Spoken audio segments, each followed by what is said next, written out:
안녕하세요, 청취자 여러분. 오늘은 보내주신 후회와 함께하는 무력한 교만이라는 그 글의 한 부분을 가지고 좀 이야기를 나눠볼까 하는데요.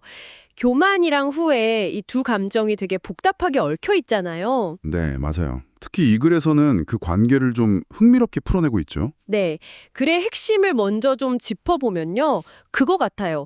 교만이라는 게 건드려지지 않았을 땐 엄청 강해 보이는데 일단 한번 상처를 받으면 엄청 필사적으로 막 자기를 방어하려고 하고 그렇죠. 근데 만약 그 방어마저 실패하면 그때는 이상하게 후회랑 딱 붙어버린다는 거죠.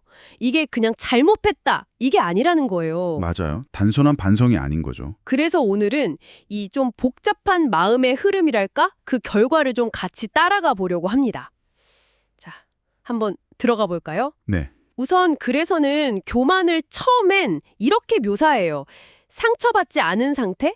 자기 생각에만 딱 갇혀서 세상을 보는 작은 나라고 표현했죠. 네, 작은 나. 이게 결국은 자기 관점, 자기 욕구 이런 틀 안에 딱 갇혀 있는 상태인 거죠. 어찌 보면 되게 단단해 보이기도 하고요. 맞아요. 그런데 진짜 흥미로운 건 그 단단해 보이던 교만이 딱 도전을 받았을 때 그때 어떻게 반응하는가 이 부분이거든요. 아, 네네. 글에 따르면 일단 상처를 입잖아요. 그러면 뭐 온갖 방법을 다 써서 자기를 방어하고 어떻게든 다시 인정을 받으려고 엄청 애를 쓴대요. 그런데 만약에 여기서 실패하면 그때부터는 이제 끝없는 후회의 늪으로 빠져든다 이렇게 설명하고 있어요. 그 글에서 묘사하는 구체적인 상황을 좀 보면요. 예를 들어서 교만한 사람이 주변 사람, 친구나 자녀, 친척 같은 가까운 사람들한테서 좀 아픈 말을 듣는 거예요. 당신은 다른 사람 무시한다, 비판만 한다, 지시하려고만 든다, 이런 말이요. 사실 이건 꽤 듣기 힘든 진실이잖아요. 그렇죠.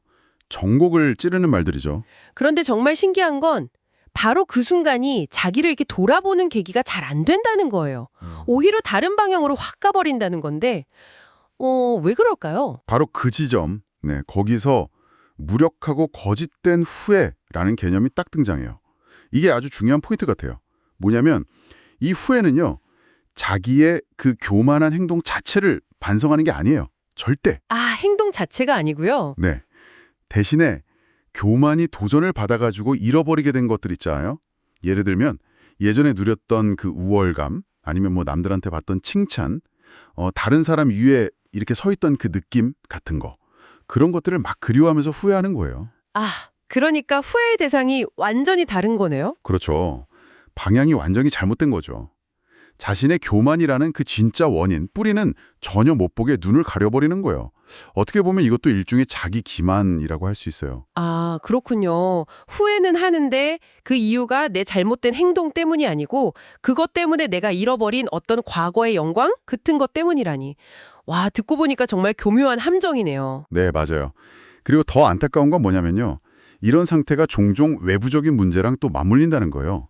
예를 들어서 갑자기 뭐 경제적으로 확 어려워진다거나 아니면 특정 분야에서 내가 생각보다 잘 못하는구나 이런 무능함이 드러나는 상황이요. 아, 네. 그러면 이게 막 섞이면서 더 복잡해져요.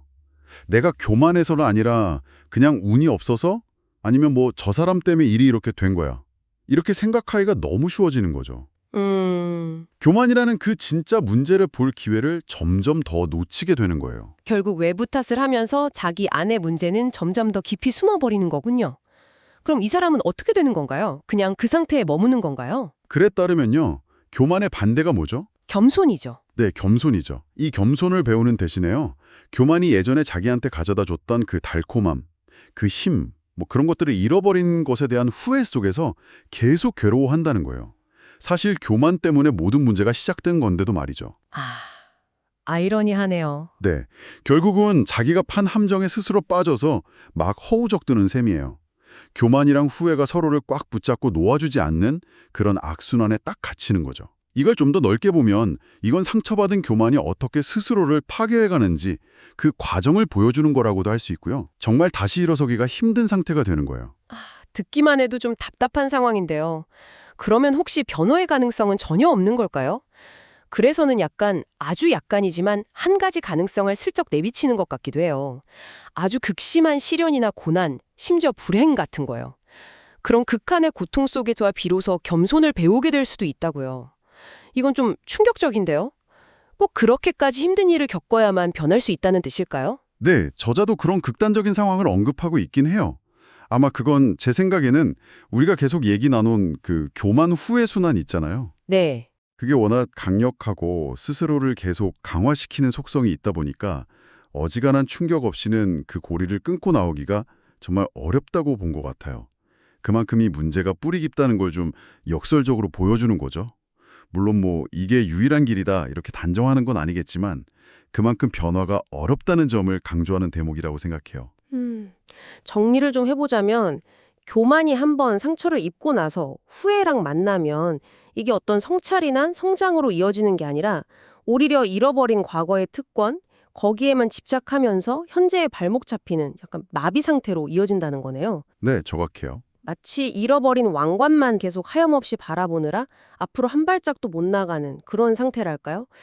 이게 우리 자신이나 아니면 주변 사람들, 그들의 어떤 행동을 이해하는 데 좀 시사하는 바가 있을 것 같아요. 네, 그렇죠. 그래서 마지막으로 청취자 여러분께 이런 질문을 한번 던져보고 싶어요.